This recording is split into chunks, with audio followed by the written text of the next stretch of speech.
Dave and Sonia Brown, a childless couple, are sitting at the kitchen table. Dave has just returned from work. Sonia was an hour ahead of him and smartly dressed. There is a suitcase near the front door. Now, Dave, the main thing I want you to finish this weekend is painting the nursery. The paint cans are right outside the door, and the guy at the store said, you need at least 2 coats. Oh, before I forget, did you ask your parents if we could paint the spare room? I know they said to treat this house like our own, but it's still common courtesy. Yes, they're fine. Remind me again, Sonia, why do we need to paint the nursery now, when you're not even pregnant? Sonia sighed at the need to repeat it all again. She loved Dave very much. He has been a good provider and will be a great father when the time comes, but he could be annoyingly absent-minded at times. Because, Dave, I'm already off the pill, so it's only a matter of months before I get pregnant, and maybe another year before the nursery has little inhabitants. I told you I did some research that showed that even the safest paints emit toxic fumes for up to a year after they're applied. The main reason I'm leaving with Bev this weekend is because I'm sensitive to paint smell. Otherwise, I would have stayed and we could have done this together. And now I propose this. First thing tomorrow morning, you have to take my car to the service center. They will give you another one in return for the day I already booked it. You come back here and apply the first coat of paint. This should keep you busy until about lunchtime. Then, if the car service is finished, take the car and go to your mother. She'll feed you lunch. Typically, mowing the lawn takes up most of your day. Dinner for tomorrow is in the freezer. On Sunday morning, you must apply a second coat of paint and please keep the nursery door closed so that the fumes do not saturate the whole house. Bev told me to tell you that Mick will pick you up in about an hour to play golf. You can have dinner at the club and Bev will drop me here around 8. How do you like my proposal? Wow, I'm going to be a busy, organized bayo this weekend, aren't I? At that moment, Sonia's phone rang, having received an incoming SMS. She looked at him. Bev is already leaving the house to pick me up. Now, are you sure you have everything you need? Don't worry, woman, I'll be fine. Are you sure you'd rather stay here with me than go to the spa for the weekend with Bev? We could try to conceive a child in these 2 days. Ooh, tempting, Dave. But as I understand it, we have the rest of our lives to spend dirty weekends, and I only have time left to enjoy a little freedom until I become a mother. Sonia had to turn away from her husband when she said this. Her self-image as a decent, honest person has been severely damaged by recent decisions. Okay, Sonia. I guess all you have to do is open this little parting gift I bought you. Dave reached under the table and placed a wrapped box the size of a pack of cigarettes in front of Sonia. She looked at her, a little puzzled. Should I open it now, Dave? Can I do it this weekend? That's your business. You can open it now or later, but I highly recommend using it this weekend. Sonia grabbed the gift and began to tear off the wrapping, revealing a box packed in cellophane. It took her a while to realize what it was. Dave filled the silence. I had to take a guess, but I think 12 condoms will be enough for you and Paul for 2 nights and 2 days at the spa. I took the risk of buying the extra large ones because I guess they are big. After all, in fact, you wouldn't give up our marriage and future children for the sake of an average like mine. Sonia froze in shock, unable to take her eyes off the box of condoms in her hand. Dave continued to say, also, I guess your huge list of tasks for me to do while you're gone should keep me from thinking about questions like, why did Sonia avoid my question when I asked what spa you and Bev were going to? Or, why did she discourage me from calling her this weekend? Sonia couldn't move, couldn't think, couldn't act. Her foolproof plan to have one harmless fling before motherhood, egged on by her best friend, had just blown up in her face. She was shocked.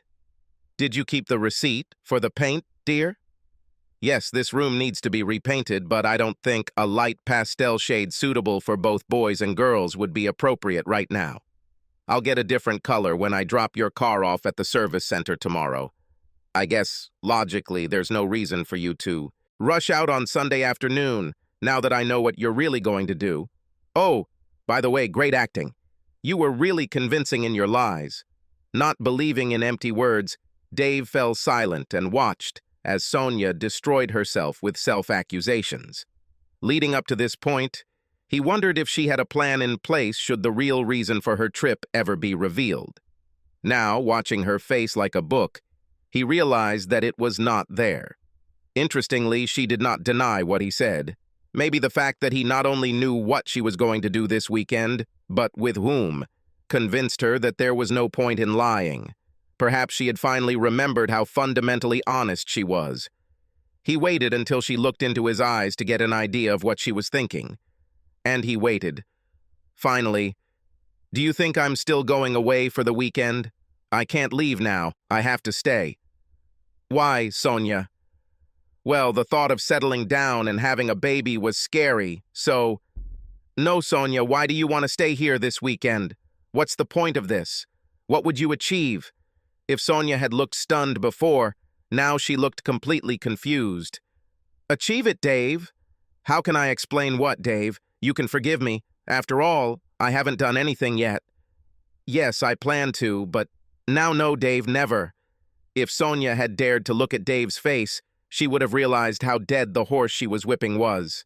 She justified her actions in her own head before deciding to finally give in to Bev's nagging and join her on one of her secret weekends away from her marriage.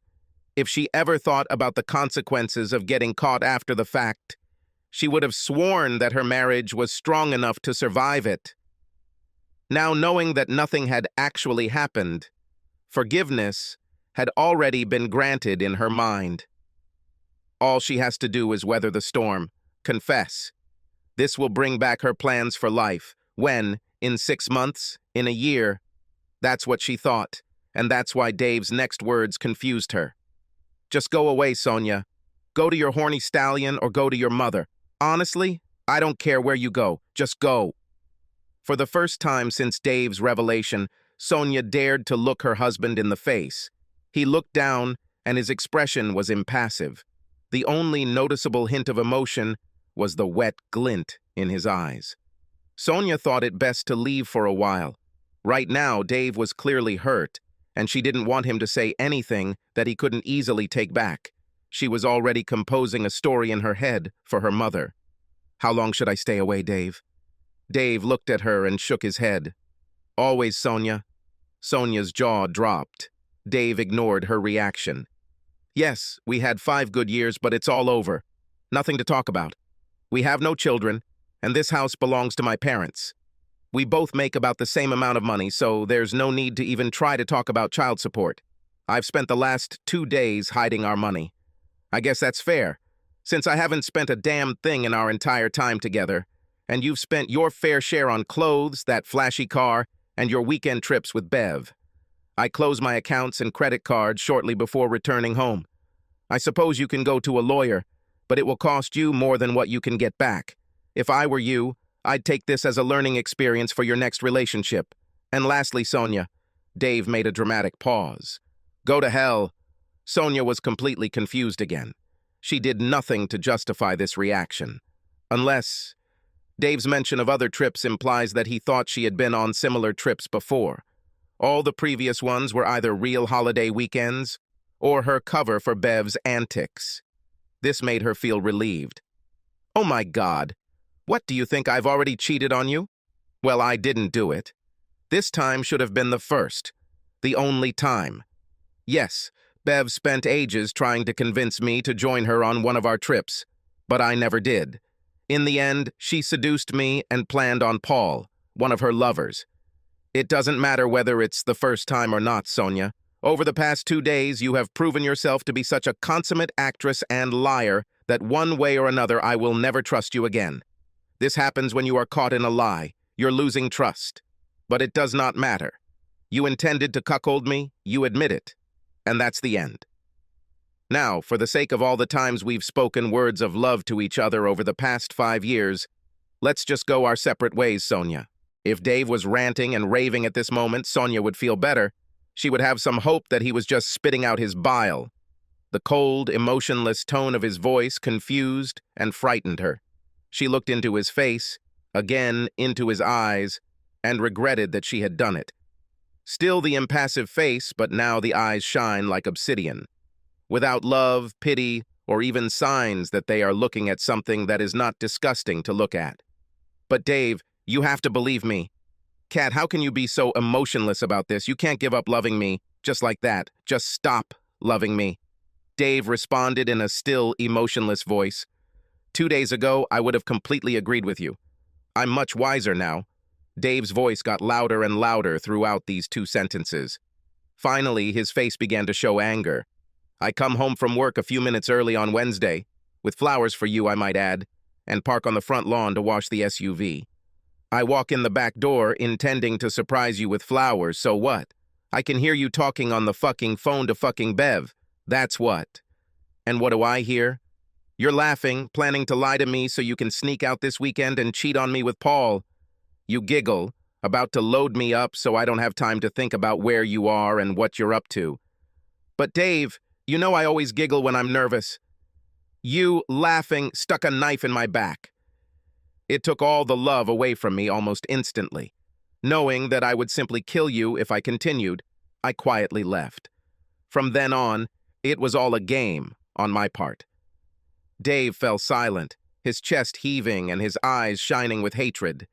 He fought the desire to strangle the stranger who had deceived her, making her think that if Sonia cheated on him with Paul, then no one would know about it, and he would continue to love the actress who had taken more than 5 years of his life. Thoughts were spinning in Sonia's head. If only she could make Dave believe that she had never done anything but make plans. This was truly the first time, and she actually giggles under stress. She needed to convince him. It's time for her to have a baby.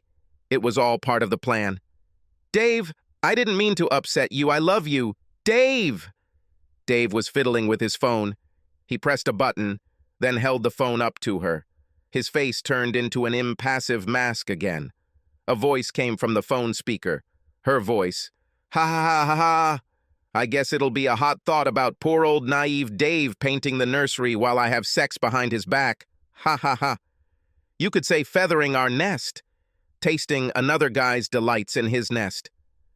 Even with all her rationalizations, all her filters and delusions, Sonia recognized this tiny passage as extremely destructive. For a moment, she could imagine how Dave must have felt when he first heard it. The work before her, rebuilding his trust and love, suddenly looked like the view of the top of Everest from base camp. At that moment, the sound of a car horn was heard. Bev has arrived. Remaining in the car, she hoped not to avoid looking into the eyes of her longtime friend. A friend whose wife she seduced with her degraded moral view of the world. Sonia heard the beep and realized that it would not stop until she went out and talked to her best friend. The problem was that her fight had to begin right here and now. She was confused by the dilemma. Dave brought her out of the deadlock. I think this is the answer to my question. What question, Dave? When I spoke to Mick, her best friend Bev's husband, an hour ago, telling him the whole story about his wife's infidelities, he still hadn't decided whether to catch his slutty wife before she left or to ambush her while she was gone. I think he decided to do the latter. Sonia looked at the phone in her husband's hand and remembered that conversation with Bev on Wednesday. She was pretty sure that what she said was enough for Dave to understand that Bev was an experienced slut, even listening to the conversation from one side. Her best friend is in big trouble. She just doesn't know it yet. Turning around, she ran out of the house. It was raining quite heavily, so she jumped into the passenger seat. He knows. Who knows, so what? Mick knows you're going away this weekend to have sex with Peter. Without giving Sonia time to get out, Bev pulled the car. Shortly after this, Dave heard the sound of burning tires outside. Not believing his luck in getting her out of the house so easily, Dave placed Sonia's suitcase on the porch, wrote the single word, entrance to Mick, then picked up his tools and began changing the locks.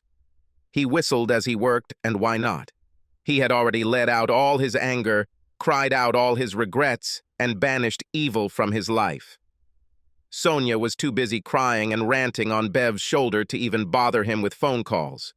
And that was fine with him. After changing all the locks, he sat down at his computer, copied the recorded file from his phone to his laptop, attached it to an email titled, "Why I'm Divorcing Sonia," and sent it to all the addresses in his and their shared address books. He felt it was justified to first talk to mutual friends, her relatives and work colleagues.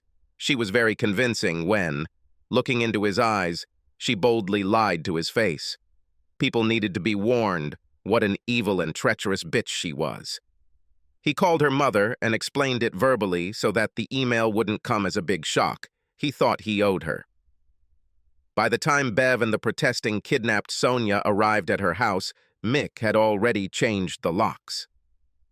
While his now estranged wife knocked and screamed, he completed bank transfers on his computer. Every account Bev had access to now had a zero balance. Of course, she will eventually get her share, but only after finding a source of funds to pay a lawyer. He changed the app, opened Bev's email address, and read the email he'd received yesterday.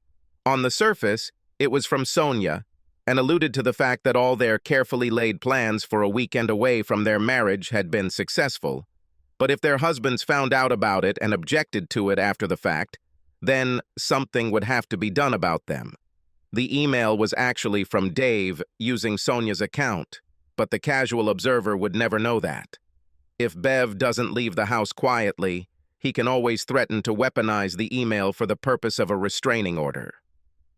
When it became obvious that Bev's banging on her old front door was doing nothing but attracting the neighbors' curiosity, she returned to her car and Sonia, who was waiting for her. It only took 5 minutes for years of friendship to fall apart forever. Sonia accused Bev of talking her into going on a weekend adventure. Bev accused Sonia of not being careful enough by allowing her husband to overhear their conversation. Bev dropped her ex-friend off at her old house with a high-pitched squeal. "Bitch!" Sonia's calls to Dave's phone went unanswered, and she discovered that her keys no longer fit the locks when she tried them. Ashamed, she went to her mother, where she was received very coldly. Dave refused to answer her calls over the weekend, but responded to a text message the following Monday evening. If she comes to the house at 2 o'clock the next day, he tells his neighbor to look after Sonia while she collects her remaining personal belongings.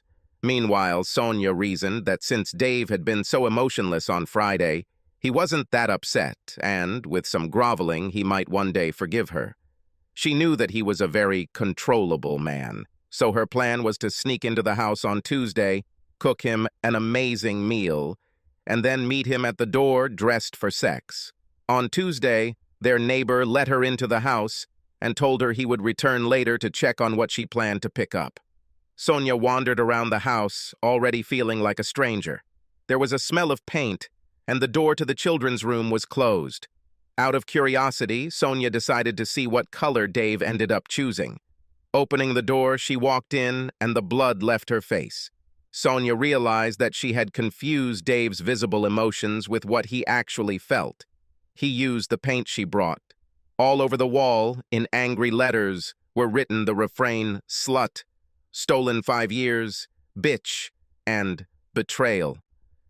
Sonia leaned against the doorframe when it all hit her. She looked down in horror. The paint was still wet and had left a wide streak on her hand. She jumped away from the door, trembling, feeling as if she had been branded with terrible words shouted at her from the walls. For the first time, Sonia saw her actions for what they were, the damage and pain she caused both her husband and herself. Screaming in sympathy for her husband and her own loss, Sonia Travis, née Brown, gathered her belongings and, fearful of pain and humiliation, left her home for the last time. Please like and subscribe to the channel and you will never be cheated on.